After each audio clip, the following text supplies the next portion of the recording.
Hello friends, gastronomy কিচেনে আপনাদের সবাইকে স্বাগত। আজকে আমি বানাবো ইলিশ মাছের মাথা দিয়ে কচুর শাক।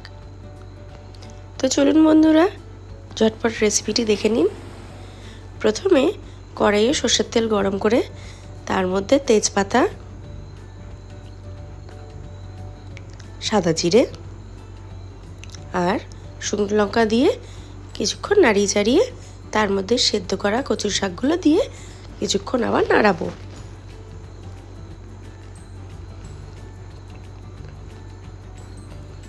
এবার 2 চামচ নুন দিয়ে এটাকে ভালো করে নাড়িয়ে চাড়িয়ে নেব।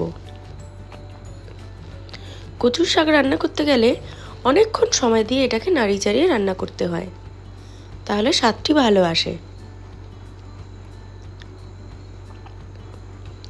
কিছুক্ষণ নাড়িয়ে এবার এর মধ্যে মশলাগুলো দিয়ে দেবো। 2 চামচ হলুদ গুঁড়ো, 2 চামচ জিরে গুঁড়ো, 2 চামচ ধনে গুঁড়ো, 2 চামচ লঙ্কার গুঁড়ো।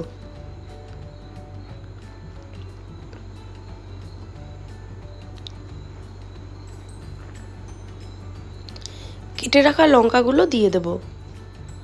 আর একটু মিষ্টির জন্য আমি গুড় ইউজ করেছি। অনেকে চিনিও ইউজ করে, গুঁড়ো ইউজ করা যায়, কোনো পার্থক্য বোঝা যায় না। এবার এটাকে ভালো করে কিছুক্ষণ কষিয়ে নিতে হবে।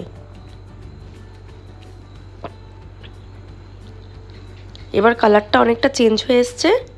এবার ভেজে রাখা ইলিশ মাছের মাথাগুলো দিয়ে দেবো, দিয়ে এটাকে ভালো করে ঘেটে নিতে হবে যাতে সম্পূর্ণটা ভালো করে মিক্স হয়ে যায়।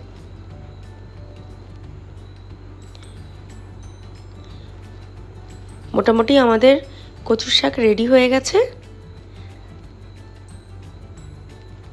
আমাকে কমেন্টস করে জানিয়েন যে কেমন লাগলো, আর বাড়িতে অবশ্যই রেসিপিটি ট্রাই করবেন। Thank you.